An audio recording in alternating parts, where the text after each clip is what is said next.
Good morning. मैं Varun Singh, class 8 science का chapter 3 synthetic fibre and plastic का तीसरा लेक्चर ले रहे हैं, थर्ड लेक्चर। तो इसमें हम प्लास्टिक के बारे में पढ़े थे। प्लास्टिक, ये है प्लास्टिक। प्लास्टिक क्या है? It is A synthetic material. It is synthetic material. ये एक सिंथेटिक मटेरियल, ये एक सिंथेटिक मटेरियल है विच कैन बी माउल्डेड, जिसको हम गर्म करके which can be माउल्डेड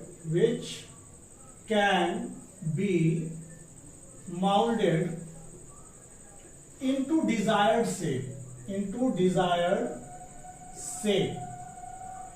desired shape when soft,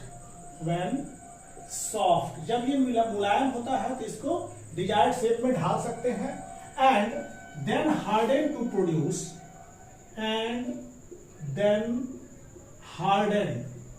harden to produce durable articles।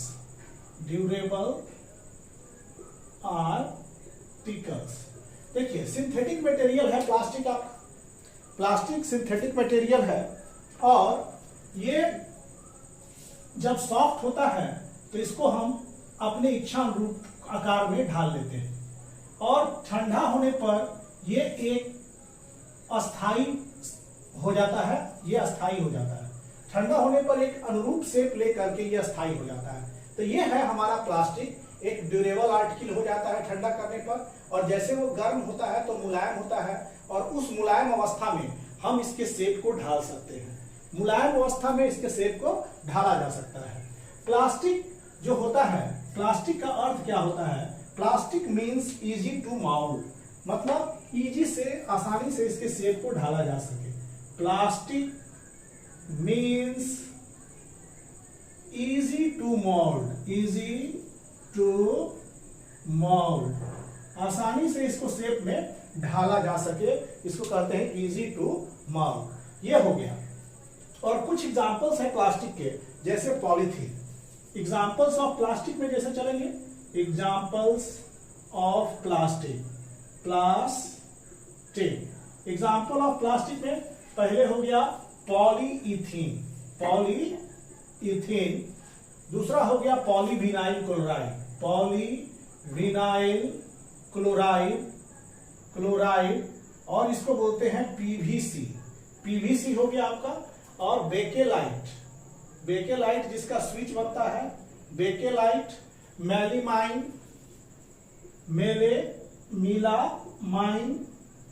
ये सभी के सभी प्लास्टिक है। And Teflon. देखिए, polythene, polyvinyl chloride, Bakelite, melamine and Teflon, ये सारे के सारे आपके प्लास्टिक के एग्जांपल्स हैं, जिसमें हम लोग इन सभी प्लास्टिक के यूज के बारे में पढ़ेंगे। Polythene is a plastic, polyvinyl chloride is plastic, bakelite is plastic, melamine is plastic, Teflon is plastic. देखिए, पॉलीथीन जो है ये आपका ये पॉलीमर होता है। प्लास्टिक क्या होते हैं? Plastics are polymer. ये सब क्या है? पॉलीमर है। मतलब इन सभी को बनाने वाले एक छोटे छोटे यूनिट होते हैं। प्लास्टिक जितने भी हैं वो हैं, सब के सब पॉलीमर्स होते हैं और इनको बनाने वाले छोटे छोटे यूनिट होते हैं। और ये छोटे छोटे यूनिट्स को मोनोमर्स कहते हैं। इन छोटे यूनिट्स को मोनोमर्स कहते हैं। जैसे कि हम लोग देखेंगे कि पहला हमने जो प्लास्टिक का जिक्र किया था उसका नाम है पॉलीइथीन। तो फर्स्ट वाज योर पॉलीइथीन क्या है? जैसे कि नाम सजेस्ट कर रहा है, पॉली मतलब मेनी, और इथीन मतलब इथीन का पॉलीमर, मतलब पॉलीइथीन, पॉलीमर ऑफ इथीन।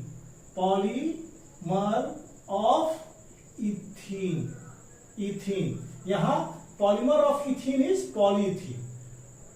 तो polymer of ethene is polyethene, और पॉलीइथीन का मोनोमर ऑफ पॉलीथीन, मोनोमर मतलब छोटी इकाई, मोनोमर मतलब smallest unit, of polyethylene। Polyethylene का मोनोमर ऑफ पॉलीथीन, मोनोमर मतलब छोटी इकाई, मोनोमर मतलब smallest unit, smallest unit of polymer polyethene, polyethene is ethene, मतलब पॉलीथीन बनाने का सबसे छोटा इकाई जो है वो इथीन है। इथीन क्या है? सबसे छोटा इकाई है। आपको पॉलीथीन बनाने का मतलब ये बहुत सारे इथीन के मॉलिक्यूल्स मिलके पॉलीइथीन का निर्माण करते हैं। इथीन के बहुत सारे मॉलिक्यूल्स, तो ये मोनोमर कौन हो गया? पॉलीथीन में अगर यहां बात करें पॉलीमर, पॉलीमर क्या हो गया? Polymer is your polyethene, polyethene. तो इसका मोनोमर क्या हो गया? मोनोमर, मोनोमर हो गया इथीन, मतलब ये हाइड्रोकार्बन है। तो इथीन, बहुत सारे इथीन मिल करके पॉलीमर पॉलीथीन बनाते हैं, मतलब मैनी इथीन मॉलिक्यूल्स मिल करके एक पॉलीथीन का निर्माण करते हैं। तो पॉलीथीन का यूज करेंगे, polythene, uses of polythene, uses, इसके यूजेस के बारे में पढ़ेंगे। तो यूज इसका पॉलीथीन का होता है मेकिंग पॉलीथीन बैग्स। पहला हो गया in making polythene bag, making polyethene bag. ये पॉलीथीन बैग को बनाने में ये काम आता है। पॉलीथीन बैग जो होता है वो भी बहुत ड्यूरेबल होता है। Polythene bag water proof plastic sheet होता है, water proof plastic sheet, water proof plastic sheet भी बनता है पॉलीथीन का। इसके बाद होता है बोटल्स, जितने भी बहुत सारे बोटल्स हैं वो भी प्लास्टिक के बनते हैं। बोटल्स के बाद बकेट भी प्लास्टिक के, इस पॉलीथीन के बने हुए होते हैं, बकेट। इसके बाद dustbin, and dustbins are also made up of polythene. तो पॉलीथीन क्या हुआ? पॉलीथीन इज ए पॉलीमर, और किस छोटा यूनिट से बना हुआ है? इथीन से बना हुआ है। मतलब बहुत सारे इथीन के मॉलिक्यूल्स, ये ethene plus ethene plus ethene plus ethene, बहुत सारे इथीन के मॉलिक्यूल्स आपस में पॉलीमराइज करके ये पॉलीथीन बनाते हैं। मतलब सब पॉलीथीन बनाने की सबसे छोटी इकाई आपका इथीन है। और ये पॉलीथीन का जो यूज है, ये पॉलीथीन बैग को बनाने में, वाटरप्रूफ प्लास्टिक शीट बनाने में, डस्टबिन को बनाने में भी यूज किया जाता है, बकेट एंड बोटल्स को बनाने में इनका यूज किया जाता है। तो दूसरा पॉलीमर्स की बात करेंगे तो पॉलीविनाइल क्लोराइड। अब चलते हैं पॉलीथीन के बाद polyvinyl chloride. Polyvinyl chloride,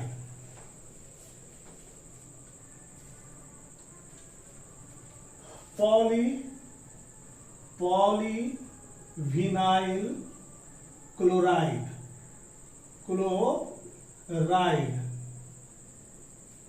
polyvinyl chloride क्या होता है?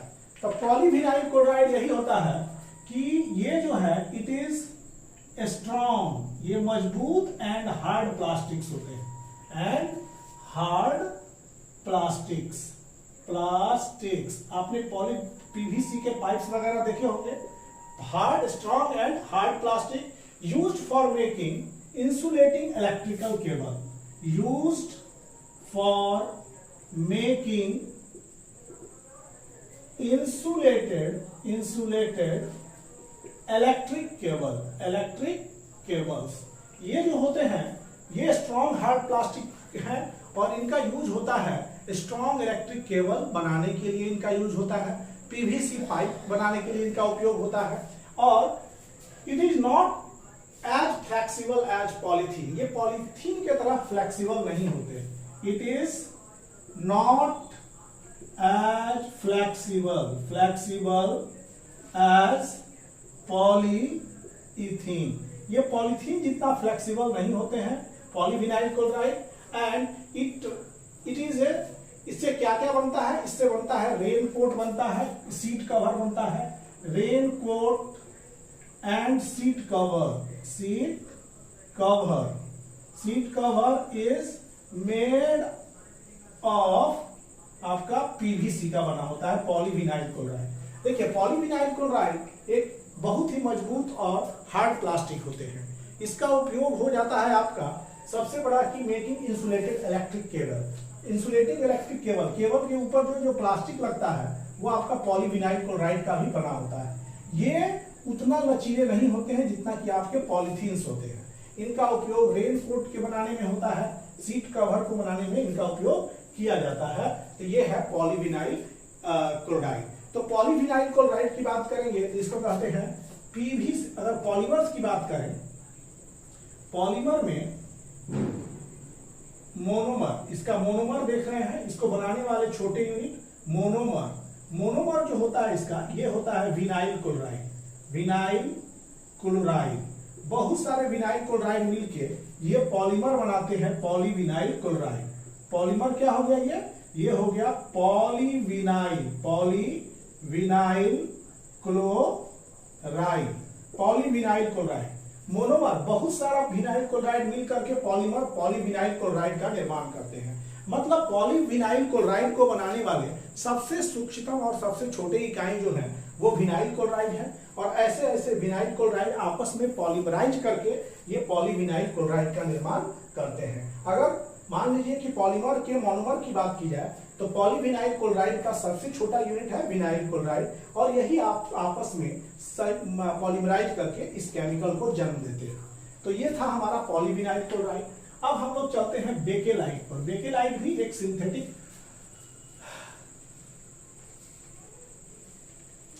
है। तो बेकेलाइट क्या होता है? इसके बाद बेकेलाइट भी एक प्लास्टिक है, तो बेकेलाइट के बारे में पढ़ेंगे। तो बेकेलाइट होता है poor conductor of heat and electricity. अब हम लोग चलते हैं बेकेलाइट। बेकेलाइट के बारे में कि ये क्या होते हैं? ये होते हैं पुअर कंडक्टर। प्रॉपर्टीज में अगर चलेंगे इनकी प्रॉपर्टीज में, प्रॉपर्टीज ऑफ बेकेलाइट, तो ये होता है पुअर कंडक्टर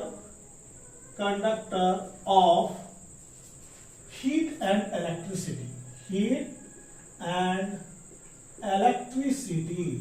ये हीट और इलेक्ट्रिसिटी के बहुत ही दुर्बल सुचालक होते हैं, मतलब कि इनको अपने से होके गुजरने नहीं देते हैं। तो bakelite poor conductor of heat, ये हीट के पुअर कंडक्टर हैं, इलेक्ट्रिसिटी के भी पुअर कंडक्टर हैं। ये है bakelite. Used for making handles for various cooking utensils. It is used for making handles of various cooking utensils। जैसे कुकर में जो प्लास्टिक देखते हैं आप कभी कभी, मतलब तो ये हैंडल बनाने के काम में आता है कि हैंडल पर हीट नहीं जाए, इलेक्ट्रिसिटी का पैसेज नहीं हो। क्योंकि हम लोग कोई भी सामान को हैंडल से होकर उतारते हैं, इसलिए उस सामान के ऊपर जो है उसके ऊपर वो नीचे वाला आयरन होता है, तो उसके ऊपर आपका बेकेलाइट का कवरिंग होता है। तो ये बेकेलाइट क्या होते हैं? हीट और इलेक्ट्रिसिटी दोनों के इंसुलेटर होते हैं। ये थर्मोसेटिंग प्लास्टिक है। These are bakelite, these are thermosetting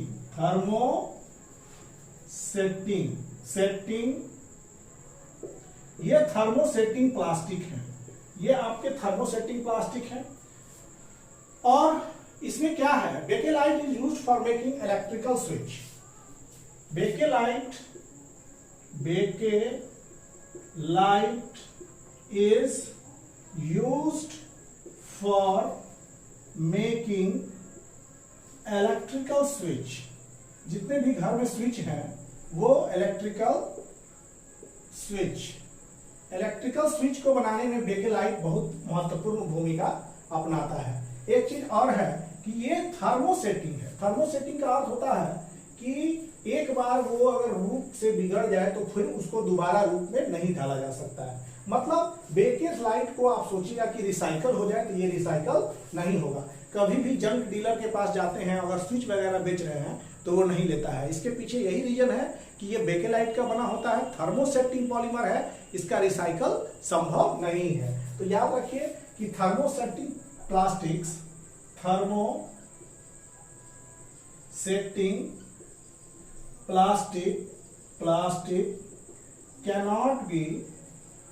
cannot be recycled। इसको आप रिसाइकल नहीं कर सकते हैं। You can't recycle thermosetting plastic. अब हम लोग यहाँ पर मेलेमाइन के बारे में चलेंगे। मेलेमाइन एक बहुत ही इंपॉर्टेंट पॉलीमर है, बहुत ही इंपॉर्टेंट प्लास्टिक भी है मेलेमाइन। मेलेमाइन भी हीट का रेसिस्टर होता है, हीट उससे नहीं होके जा सकता है। यहां पर मेलामाइन, अब है मेलामाइन, ये मेलामाइन है। इट इज अ प्लास्टिक जो कि हीट को टॉलरेट कर सकता है बहुत अच्छी तरह से। ये एक ऐसा प्लास्टिक है जो बहुत ज्यादा हीट को टॉलरेट कर सकता है। तो इसमें क्या है, melamine, it is a plastic, it is a plastic, it is a plastic that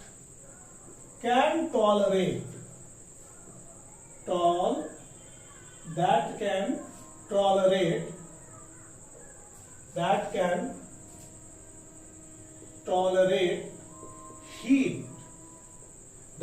tolerate heat better than other plastic, better than other plastic, जो अन्य दूसरे प्लास्टिक की तुलना में हीट को अच्छा से क्या करता है, टॉलरेट करता है। तो उसको बोलते हैं हम लोग मेलेमाइन। और resist fire and can resist fire, और आग को भी रेसिस्ट कर सकता है, रोक सकता है, resist fire. Used for making floor tiles. देखिएगा बहुत जगहों पर ये प्लास्टिक का बना हुआ टाइल्स मिलता है। It is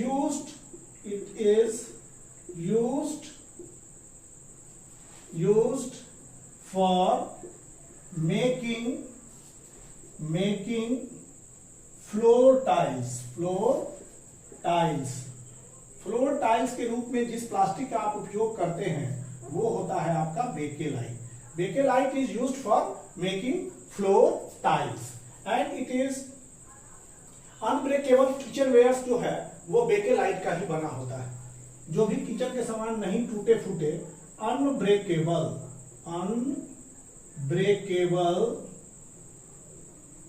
kitchen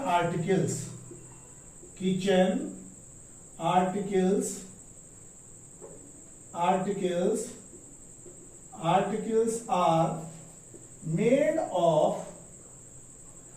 melamine. Unbreakable kitchen articles जो होता है वो बना होता है मेलेमाइन का बना होता है। और melamine is a fire resistant plastic. एक बहुत सुंदर इसके साथ उपयोग है कि मेलामाइन एक फायर रेसिस्टेंट प्लास्टिक है, मतलब फायर को भी वो एब्जॉर्ब कर सकता है। It is a fire resistant plastic. तो हमने देखा कि it is a plastic that can tolerate heat. ये एक ऐसा प्लास्टिक है जो कि हीट को टॉलरेट कर सकता है, बेटर देन अदर प्लास्टिक, और फायर को भी रेसिस्ट कर सकता है। Used for making floor tiles. ये मेलेमाइन जो है वो फ्लोर टाइल्स के रूप में भी इसका इस्तेमाल होता है, और किचन में जो भी अनब्रेकेबल आर्टिकल्स हैं उसको बनाने के लिए मेलामाइन का प्रयोग किया जाता है। तो हम लोग देखेंगे अब कि मेलामाइन क्या होता है, fire resistant plastic. Melamine is fire resistant plastic. Melamine is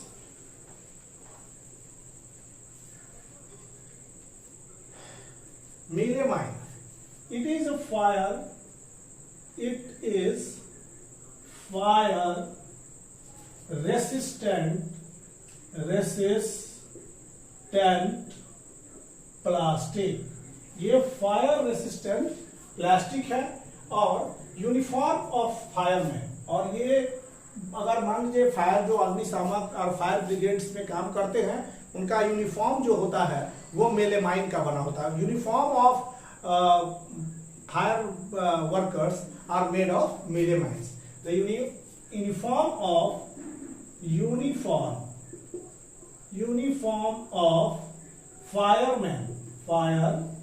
fireman is made of melamine. मीलेमाइन।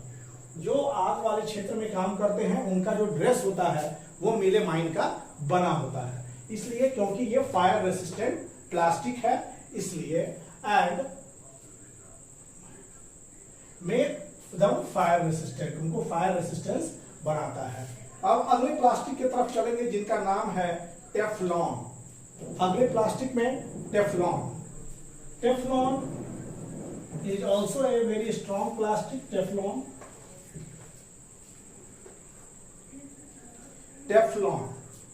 अब जो है टेफ्लॉन के बारे में पढ़ेंगे। Teflon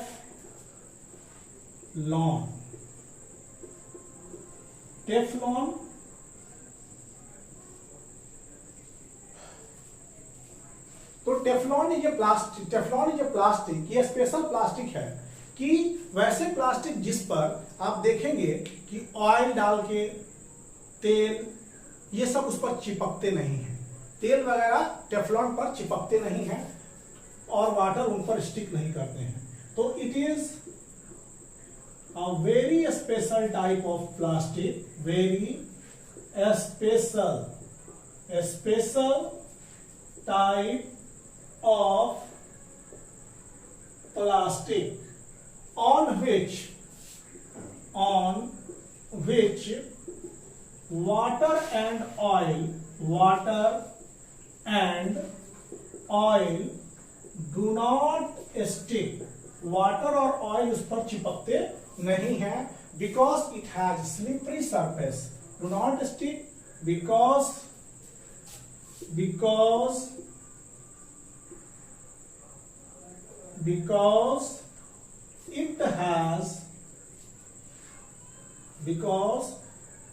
has slippery surface, it has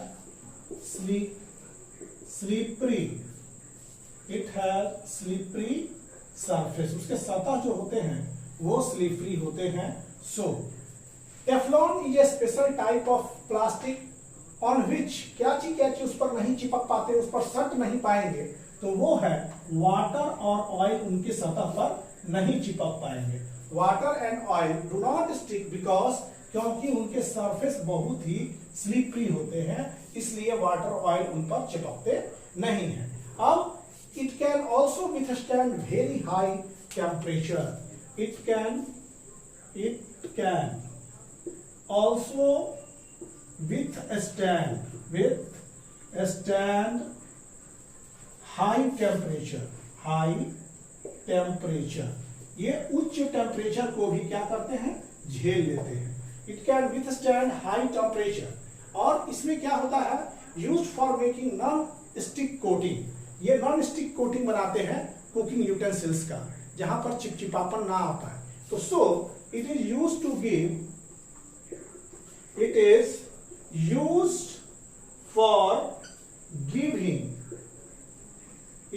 for giving non-stick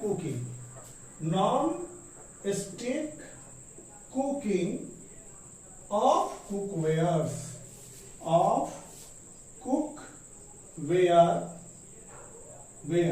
non-stick frying pan का नाम सुना होंगे आप, like non-stick फ्राइंग पैन, जैसे फ्राइंग पैन है नॉन स्टिक, वहां पर तेल नहीं चिपकेगा, फ्राई कीजिएगा आसानी से फ्राई हो जाएगा, तो वो समझिए टेफ्लॉन का है। Teflon is a very special type of plastic. Teflon एक बहुत ही अनोखा प्लास्टिक है जिस पर तेल और वाटर उनके सतह पर सटते नहीं है, क्योंकि उनके सतह बहुत चिकने होते हैं, उनके सतह बहुत ही चिकनाई भरे होते हैं। Plastic are also used in health care industries. देखिए अब हम लोग देखेंगे कि प्लास्टिक का उपयोग हेल्थ केयर इंडस्ट्री में भी होने लगा है। Plastic is used in health care, tablets वगैरह सब प्लास्टिक के अंदर सील होते हैं। तो plastics are also used in health care industries. Use of plastic में पढ़ेंगे, यूज ऑफ प्लास्टिक, इसमें क्या होता है, plastics are also used in health care industries.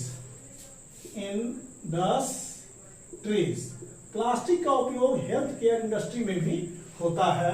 It is used in health care industry. The packaging of tablet the packaging of tablet का जो packaging होता है वो प्लास्टिक का बना होता है। सुई जो बनता है, द मेकिंग ऑफ सीरिंज सुई का बनना भी जो है वो बनता है आपका प्लास्टिक का ही बना होता है। डॉक्टर के हाथ का ग्लोव्स,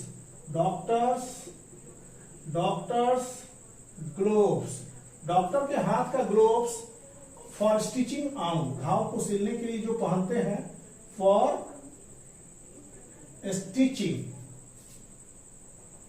स्टिचिंग उंड, मतलब घाव को जो चीर फाड़ करके सीते हैं, तो डॉक्टर्स हाथ में जो ग्लोव्स पहने रहते हैं वो भी प्लास्टिक के बने होते हैं। तो प्लास्टिक का उपयोग हेल्थ केयर इंडस्ट्री में भी हो रहा है। जैसे कि टैबलेट्स जो होते हैं वो प्लास्टिक में ही पैक होते हैं। मेकिंग ऑफ सीरिंज जो होता है वो भी प्लास्टिक में ही होता है। और डॉक्टर्स के हाथ का ग्लोव जो होता है वो भी प्लास्टिक का ही होता है। अब हम लोग पढ़ेंगे टाइप्स ऑफ प्लास्टिक के बारे में, उनके बनने के प्रोसेस पर। टाइप्स ऑफ प्लास्टिक ऐसे दो ही प्रकार के हैं, थर्मोसेटिंग और थर्मोप्लास्टिक। यहां पर देखेंगे बच्चों, टाइप्स ऑफ प्लास्टिक्स बात करेंगे, हेडिंग देंगे टाइप्स ऑफ प्लास्टिक। यहां पर types of plastic, types of plastic. Type of plastic में प्लास्टिक जो है वो दो तरह का है। टाइप ऑफ प्लास्टिक में दो तरह के प्लास्टिक हो गए, एक हो गया आपका थर्मोप्लास्टिक और दूसरा हो गया थर्मोसेटिंग प्लास्टिक। एक हो गया थर्मोप्लास्टिक, ये हो गया थर्मोप्लास्टिक, और इसको बोलते हैं थर्मोसॉफ्टनिंग प्लास्टिक। दूसरा नाम है थर्मोसॉफ्टनिंग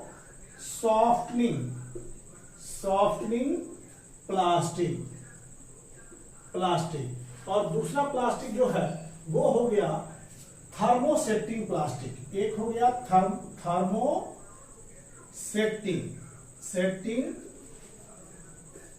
प्लास्टिक, एक हो गया थर्मोसेटिंग प्लास्टिक, एक हो गया थर्मोप्लास्टिक।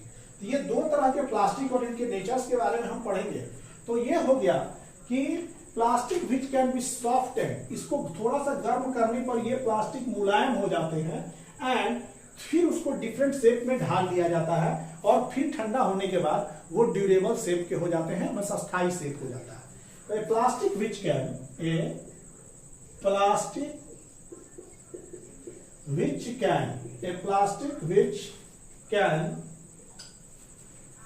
be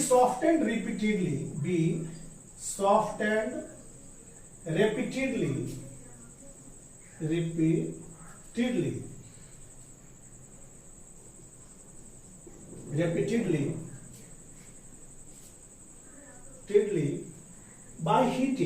by heating, ये हीट करने के बाद the plastic which can be softened repeatedly by heating and can be molded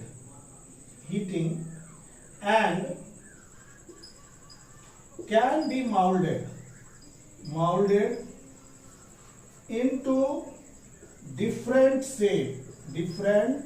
shape, और उनको विभिन्न आकारों में ढाल दिया जाता है, again and again,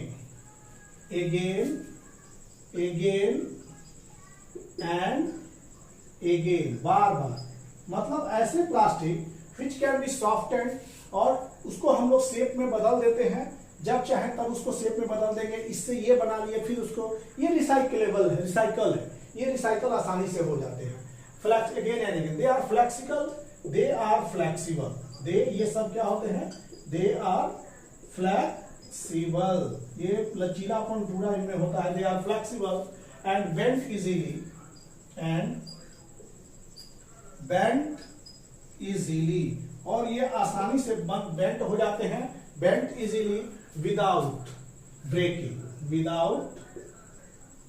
without breaking, बिना टूटे हुए वो क्या हो जाते हैं, वो शेप में चेंज हो जाते हैं। एग्जाम्पल अगर इसका देना चाहेंगे आप तो ये हो जाएगा पॉलीथीन, जो हम लोग पॉलीइथीन इज ए थर्मोप्लास्टिक।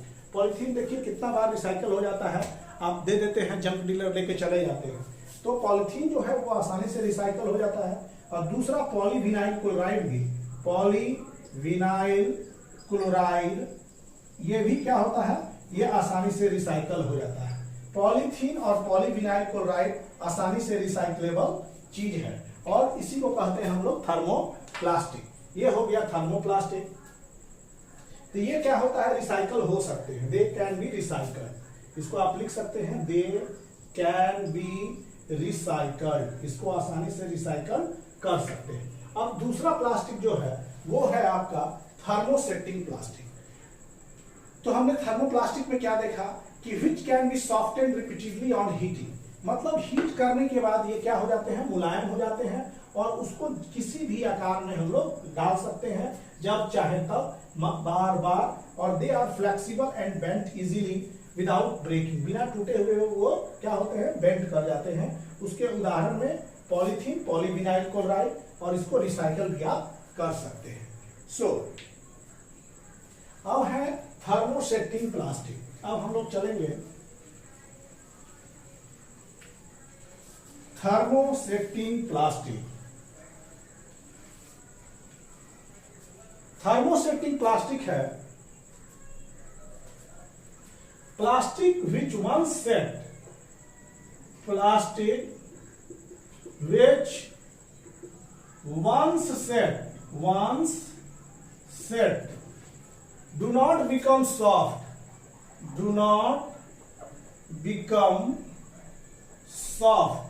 ये मुलायम नहीं हो सकते हैं ऑन हीटिंग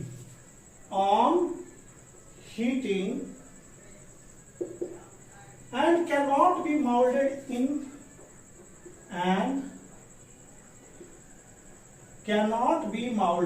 इसको आप cannot be molded, इसको जल्दी माउल्ड नहीं कर सकते हैं। तो वैसे प्लास्टिक को cannot be molded in second माने दूसरे समय में आप इसको दूसरा आकार में चेंज नहीं कर सकते। दूसरे समय में, सेकेंड टाइम मतलब don't understand by 2 second, but दूसरे समय में आप इसको दूसरे आकार में नहीं बदल सकते। तो ये क्या है कि plastic which once set do not become soft, एक बार जिस तरह से सेट कर गया वही हो जाएगा। अब उसको हीट करके अलग से सॉफ्ट बना करके उसको दूसरे रूप में नहीं ढाल सकते हैं। ऐसे प्लास्टिक को थर्मोसेटिंग प्लास्टिक बोलते हैं। और थर्मोप्लास्टिक कैनॉट बी रिसॉफ्टेंड, कह सकते हैं आप प्लास्टिक कैनॉट बी रिसॉफ्टेंड, इसको दोबारा सॉफ्ट नहीं बना सकते हैं।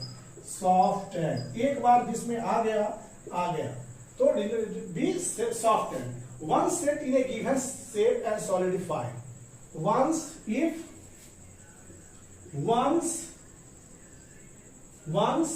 set in given shape, जब वो एक बार अपने गिवन शेप में आ जाते हैं एंड सॉलिडिफाई हो जाते हैं, तब सॉलिडिफाई, ये आप उसको दोबारा अनुरूप में आप नहीं ला सकते हैं। थर्मोप्लास्टिक एग्जाम्पल में जैसे कि आप स्विच है आपका बेकेलाइट का बना हुआ, एग्जाम्पल हो गया आपका बेकेलाइट। बेकेलाइट का कौन सा उदाहरण है, आपके घर में जो स्विच है बेकेलाइट, वो जो है आपका ये हो गया थर्मोसेटिंग का। मेलेमाइन जो होता है, मेलेमाइन जो फायर रेसिस्टेंट होता है प्लास्टिक, वो भी इसी का हो गया। इट कैनॉट बेंड, इसको बेंड नहीं कर सकते हैं। ये था हमारा thermoplastic and thermosetting plastic. Thermoplastic को आप बार बार एक से दूसरे शेप में कन्वर्ट करते चल जाइए, आसानी से रिसाइकल होने वाला पदार्थ है। लेकिन उसके हिसाब से अगर चलेंगे आप थर्मोसेटिक प्लास्टिक पर, तो एक बार जिस डिजायर्ड शेप में आ गया है उसको आप दोबारा आप अलग से आप दूसरे समय में दूसरे शेप में नहीं ला सकते हैं। और फिर उसके शेप को आप चेंज नहीं कर सकते हैं। क्योंकि थर्मोसेप्टिक में पहले भी बताया कि थर्मोप्लास्टिक एक लीनियर चेन होता है और ये ब्रांच चेन होता है। तो ब्रांच चेन के लेयर क्या होते हैं, एक दूसरे पर स्लाइड नहीं कर पाते हैं, जिसके कारण जो है इसको आप दूसरे शेप में नहीं ढाल सकते हैं। और इसमें लीनियर चेन होता है, इसको आसानी से आप ढाल सकते हैं। नाउ जो हमारे पास टॉपिक है, अब जो टॉपिक है वो है हमारा प्लास्टिक एंड द इन्वायरमेंट। अब हम लोग चलते हैं प्लास्टिक हमारे पर्यावरण से किस प्रकार से संबंधित है। Plastic and the environment.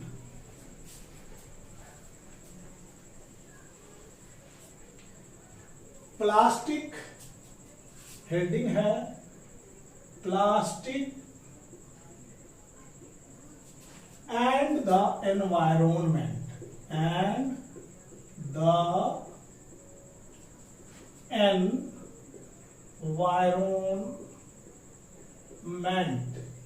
Plastic and the environment. Plastic हमारे पर्यावरण से कैसे रहते हैं, प्लास्टिक एनवायरमेंट के साथ कैसा ट्रीट करते हैं। तो इस हिसाब से प्लास्टिक को दो भाग में बांटे हुए हम लोग। एक होता है बायोडिग्रेडेबल और एक होता है नॉन बायोडिग्रेडेबल। तो ये हो गया बायोडिग्रेडेबल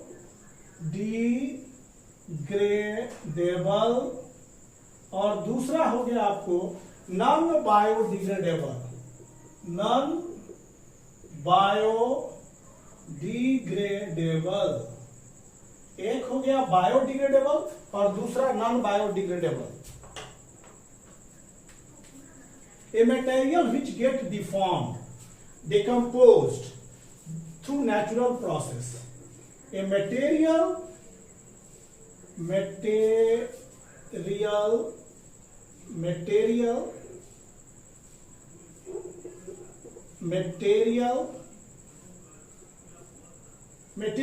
get decomposed,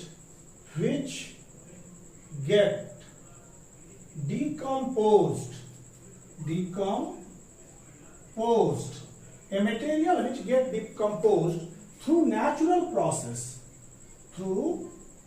natural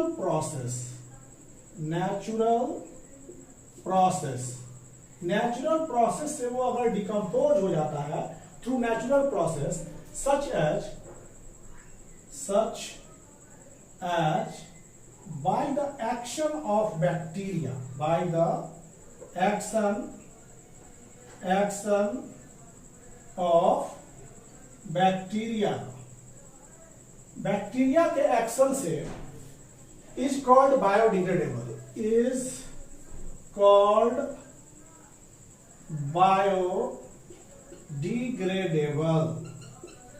इसको बायोडिग्रेडेबल कहते हैं। देखिए मटेरियल जो आसानी से टूट जाए प्राकृतिक प्रोसेस से, जैसे बैक्टीरिया के द्वारा वो डिकम्पोज हो जाते हैं, तो उनको आप बायोडिग्रेडेबल कहते हैं। ये मिट्टी में सड़ गल के मिल जाते हैं तो वो बायोडिग्रेडेबल कहते हैं। ठीक, तो ये बायोडिग्रेडेबल है। तो material which get decompose through natural process such as by the action of bacteria is called biodegradable. मतलब बैक्टीरिया के असर से बैक्टीरिया उनको डिकम्पोज कर देता है, या छोटे माइक्रो ऑर्गेनिज्म जो आपके प्लास्टिक को डिकम्पोज करके मिट्टी में उसको मिला देता है और जो इको फ्रेंडली हो जाते हैं, एनवायरमेंटल फ्रेंडली हो जाते हैं, तो वो सब बायोडिग्रेडेबल के तहत आते हैं। बायोडिग्रेडेबल मतलब आपके एनवायरमेंट से ये प्लास्टिक फ्रेंडली जैसा बिहेव कर रहा है, it can mix with your surrounding, but ये जो है बायोडिग्रेडेबल कहलाते हैं। जैसे बायोडिग्रेडेबल में जितने भी प्लांट वेस्ट है, प्लांट वेस्ट ये हो गया बायोडिग्रेडेबल। इसको सूक्ष्म जीव डिकम्पोज कर देते हैं, तोड़ देते हैं। प्लांट वेस्ट, फ्रूट्स, ये क्या हो गया, वुड्स भी प्लांट वेस्ट में है। Fallen leaves, these are decomposed by bacteria. Fallen leaves, leftover food, animal waste, ये एनिमल वेस्ट भी क्या होते हैं, ये बैक्टीरिया डिकम्पोज कर देते हैं। पेपर को भी डिकम्पोज कर देते हैं। कॉटन के वस्त्र हो गए, उनको भी डिकम्पोज कर देते हैं। Paper, cotton, woollen cloth, woollen and jutes, इनको भी बैक्टीरिया डिकम्पोज कर देते हैं, and wood are all biodegradable, wood are all biodegradable, ये सब पदार्थ जिनको बैक्टीरिया जो है उनको सड़ा जला देता है, मिला देता है पर्यावरण में, तो वैसे पदार्थ को बोलते हैं बायोडिग्रेडेबल सब्सटेंस बोलते हैं। Biodegradable material are environmental friendly, ये आपके पर्यावरण से दोस्ताना व्यवहार करते हैं। मतलब biodegradable bacteria, biodegradable bacteria are environmental friendly, ये फ्रेंडली बिहेव करते हैं, एनवायरमेंटल फ्रेंडली, ये आसानी से आपके मित्र के तरह पर्यावरण के साथ बिहेव करते हैं। तो वैसे पदार्थ, वैसे प्लास्टिक्स जो होते हैं वो बायोडिग्रेडेबल कहलाते हैं। बायोडिग्रेडेबल प्लास्टिक का अर्थ है कि फिर से एक बार, material which get decompose through the natural process such as by the action of bacteria, और छोटे microorganism, bacteria means understood like small microorganism, वो होते हैं biodegradable. Plant waste, fruits, fallen leaves, animal waste, paper, cotton, woollen, jute and wood are all biodegradable, ये सभी के सभी जो है वो आपके सूक्ष्म जीव को डिकम्पोज कर सकते हैं। तो ऐसे मटेरियल बायोडिग्रेडेबल होते हैं, और जो भी बायोडिग्रेडेबल होते हैं वो फ्रेंडली एनवायरनमेंट के साथ बिहेव करते हैं, they behave friendly with environment. तो ये हो गया बायोडिग्रेडेबल। अब दूसरा आता है नॉन बायोडिग्रेडेबल। अब हम लोग चलेंगे नॉन बायोडिग्रेडेबल सब्सटेंस के पास। नॉन बायोडिग्रेडेबल क्या होता है इसमें कि a material which is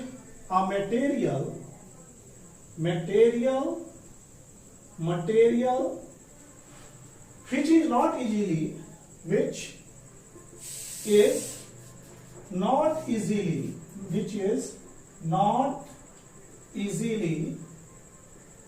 decomposed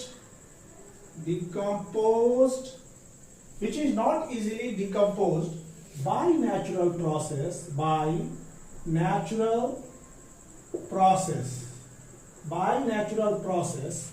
is called non-biodegradable.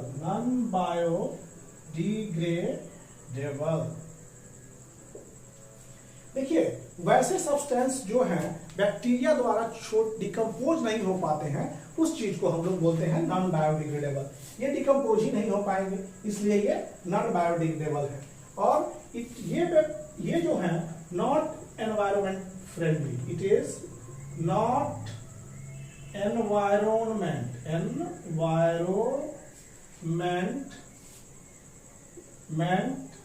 Friendly, ये हमारे पर्यावरण से दोस्ताना व्यवहार नहीं करते। It is not environment friendly, ये हमारे पर्यावरण से दोस्ताना व्यवहार नहीं रखते हैं। इट कॉज एनवायरमेंटल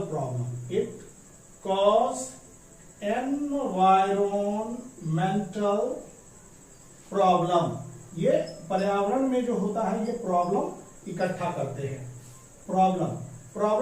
करते हैं। डिस्पोजल ऑफ प्लास्टिक वेस्ट, जैसे कि हम लोग जो भी है खाते हैं प्लास्टिक के चीज को, ये इधर उधर फेंक देते हैं, रोड पर फेंक देते हैं, उनके लिए प्रॉपर व्यवस्थित जगह पर नहीं जाकर के हम लोग इधर उधर जिधर मन करता है उधर फेंक देते हैं। तो वे वेस्ट डिस्पोजल सिस्टम भी हमारा सही होना चाहिए कि कुछ भी खाएं उसको एक जगह पर फेंके। तो क्या होता है, डिस्पोजल ऑफ प्लास्टिक वेस्ट जो होता है is major problem of this. Disposal of plastic waste, यहां पर हम हेडिंग देंगे। चलिए, ये नॉन बायोडिग्रेडेबल था, ये एनवायरमेंटल फ्रेंडली नहीं होते हैं, एनवायरमेंट के साथ ये आपके दोस्ताना व्यवहार नहीं कर सकते हैं। तो जितने भी प्लास्टिक चीज हैं उनको हम अच्छे से डिस्पोज करें। तो यहां पर हम लिख रहे हैं disposal of plastic waste is a major problem. यहां पर disposal of plastic waste is major problem।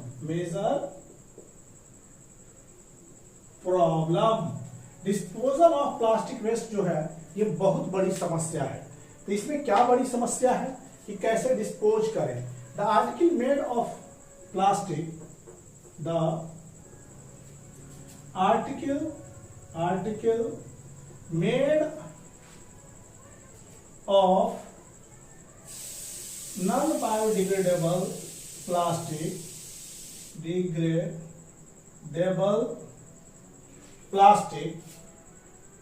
ये non biodegradable plastic do not decompose easily. ये क्या होते हैं? डू नॉट डिकम्पोज इजीली, ये आसानी से जो है ये सड़ते गलते नहीं है। डू नॉट डिकम्पोज इजीली, तो ये सबसे खास बात है आपकी इसका। और causes great problem, it causes great problem, ये एक बहुत बड़ी समस्या है। इट कॉजेज ग्रेट प्रॉब्लम, इसमें बहुत बड़ा प्रॉब्लम है कि ये बहुत बड़ी समस्या क्रिएट करता है in the disposal of plastic. So it can be disposed, उसको अच्छे से डिस्पोज करना चाहिए, क्योंकि ये सड़ेंगे गलेंगे नहीं, आपके एनवायरनमेंट के साथ ये ट्रीट होंगे नॉन फ्रेंडली। सो इसको डिस्पोज करना अच्छे जगह पर, ऐसे जगह पर कि जहां पर उसको गाय, लिविंग ऑर्गेनिज्म कुछ अलग रूप से उनको यूटिलाइज ना कर लें, क्योंकि ये एनवायरनमेंट के साथ जब फ्रेंड नहीं है तो ये हमारे साथ भी फ्रेंड नहीं है। We are also a part of environment, so to keep environment clean is our responsibility. इसलिए एनवायरनमेंट को साफ रखना हमारी जिम्मेवारी है। अब यहां पर बर्निंग ऑफ प्लास्टिक जो होता है बहुत हार्मफुल गैस देता है। The burning of plastic, the burning of plastic waste gives out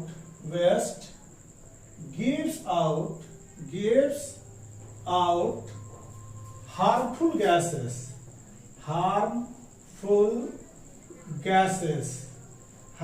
gases which pollute the air,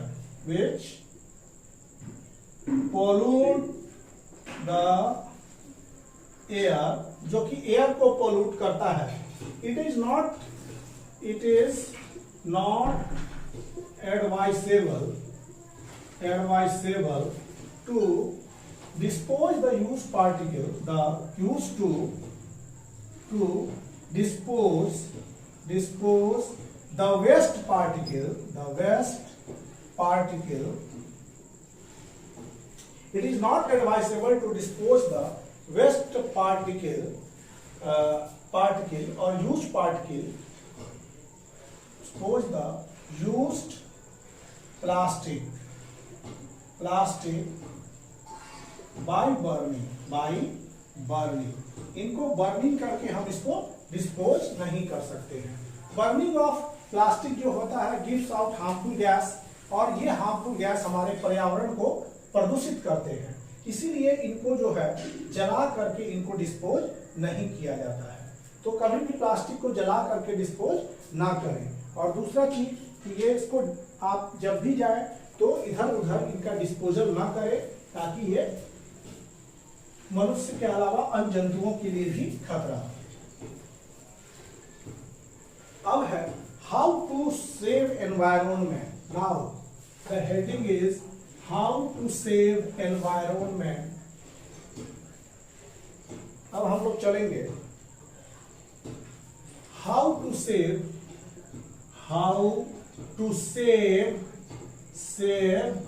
environment, how to save environment from excessive plastic waste, excessive plastic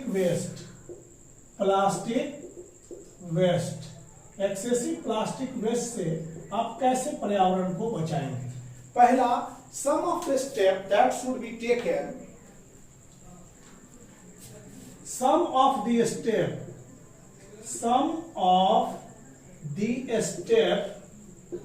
that should be taken is that should be taken to save our environment, save our environment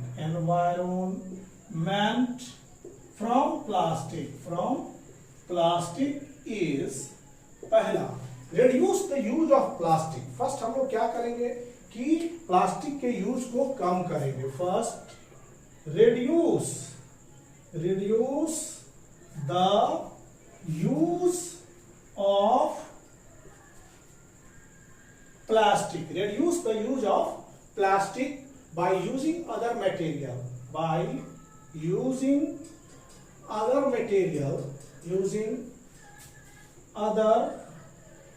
material in their place.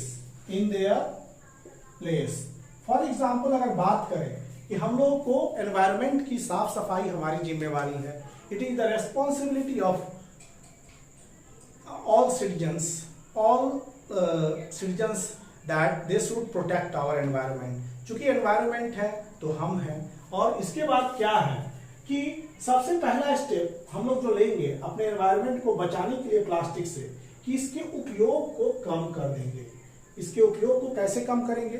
तो जो हम market में जाते हैं तो polythene में सब कुछ डाल के देता है, तो उसको उपयोग को अगर कम करना है तो हम लोग कैरी बैग्स अपने हाथ में ले जाएंगे.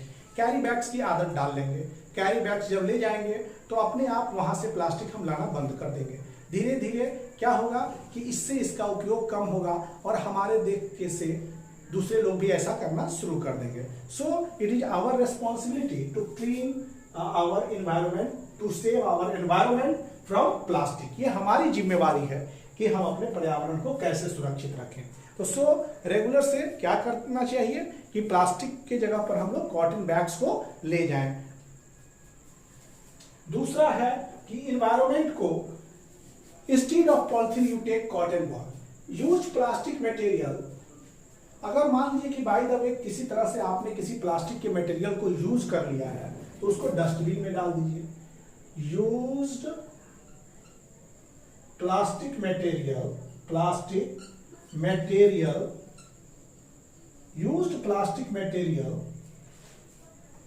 should be put in dustbin.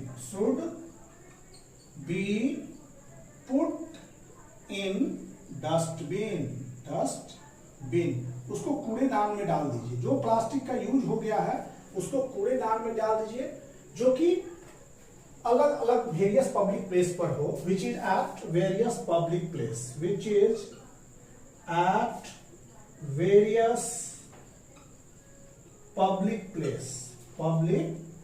Places. जो जाते हैं हम लोग देखते हैं कि कूड़ेदानी है, सूखा गीला इस तरह का कूड़ेदानी बना होता है, जो वेरियस पब्लिक प्लेस में है उसमें डाल देंगे. इससे क्या होगा कि this will help our environment making clean. This will पहला क्या करेगा? Will help. ये हेल्प करेगा. This will help in making our environment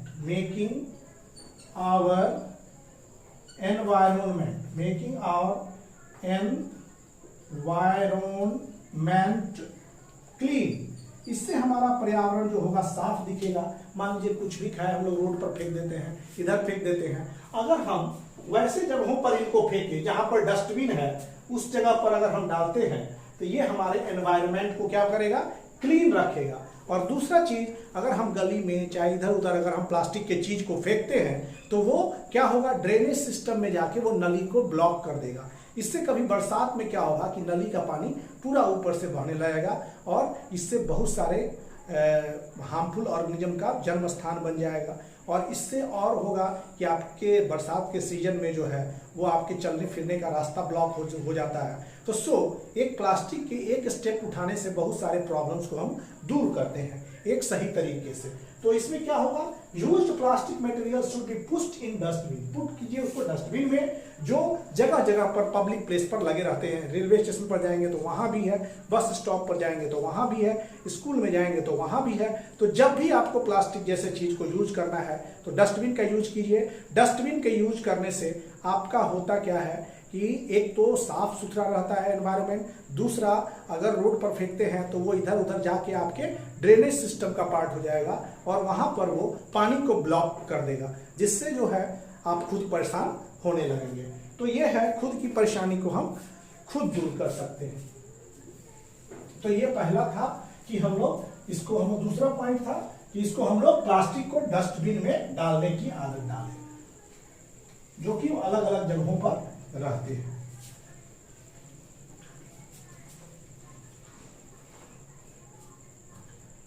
अब है we should reuse plastic container. जो भी प्लास्टिक कंटेनर आपके पास है उसको दोबारा उपयोग में लाने की कोशिश कीजिए। Third point, we should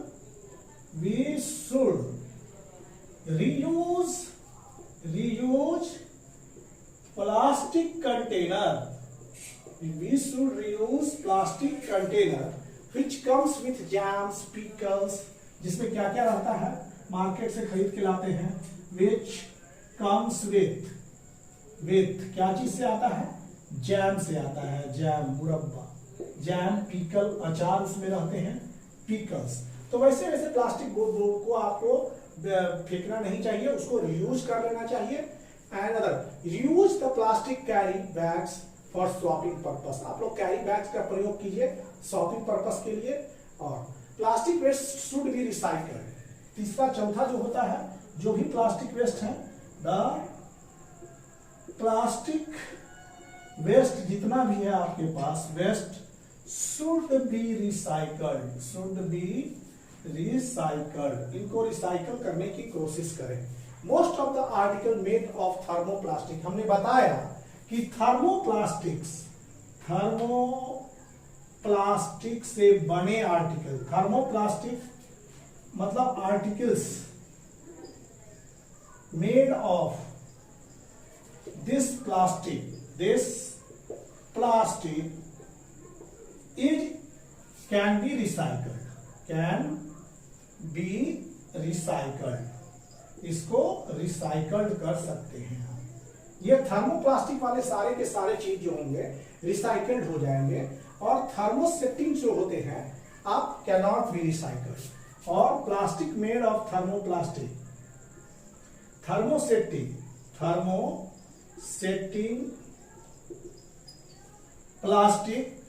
plastic cannot be recycled, इनको आप रिसाइकल्ड नहीं कर सकते हैं, कैनॉट बी रिसाइकल्ड,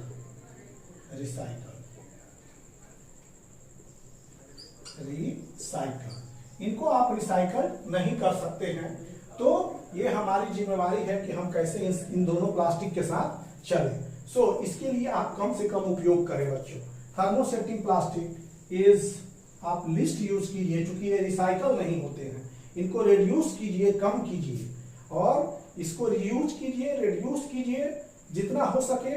इसके बाद रिसाइकल ये तो होने वाला नहीं है, लेकिन इसको रिड्यूस कीजिए, रियूज कीजिए, रिसाइकल कीजिए, इसको तीनों कीजिए। और इसको रिकवर कीजिए, इसको रिफ्यूज कीजिए, इसको थर्मोसेटिंग प्लास्टिक को रिफ्यूज कीजिए, थर्मोसेटिंग को। तो हम लोग को 5 R याद रखना चाहिए। किसी बुक में बच्चों 3 R देता है, किसी बुक में 5 R देते हैं, तो किसी में तो 5 R is most important, because इससे आप बहुत सारे चीज को सीख सकते हैं। तो रिड्यूस, तो हम लोग क्या करेंगे कि हम लोग 5 R को ही याद रखेंगे। तो इसमें क्या है, as a responsible citizen of our country, as a responsible citizen, as A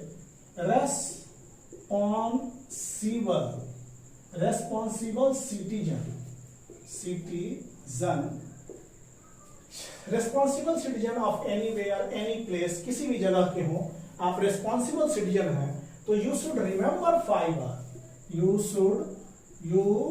should remember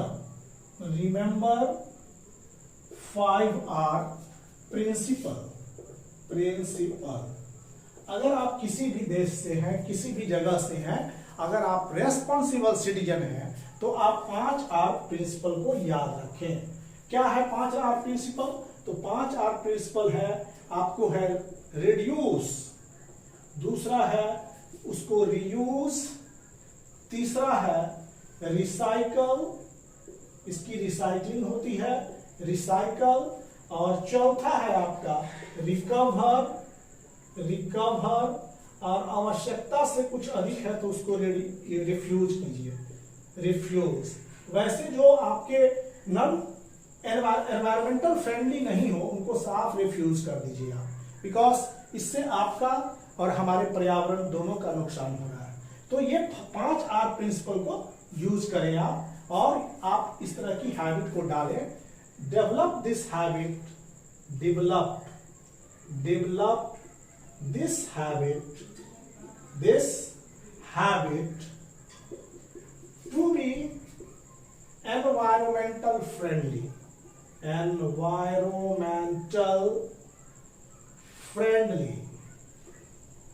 friendly। तो आप इस हैबिट को डेवलप करें ताकि आप भी एनवायरनमेंट के साथ फ्रेंडली चल सके। आप और हम सब एनवायरनमेंट के साथ जब फ्रेंडली हो जाएंगे तो हमारा पर्यावरण सुरक्षित हो जाएगा और हम अपनी आदत से अपने एनवायरनमेंट को चेंज कर सकते हैं। तो आदत क्या चेंज करना है? Reduce, reuse, recycle, recover and refuse. ये 5 हैबिट हमारे पर्यावरण को बदल सकते हैं। तो सो स्टूडेंट्स, आज का क्लास जो है लेक्चर नंबर 3 चैप्टर 3 का जो है यही समाप्त हो रहा है, और इसी समाप्ति के साथ चैप्टर 3 समाप्त हो रहा है। और फिर अगले चैप्टर में हम आपसे फिर मिलेंगे। तो तब तक के लिए thank you for watching the videos. Thank you for watching the videos. Please like, share and subscribe the channel. Thank you.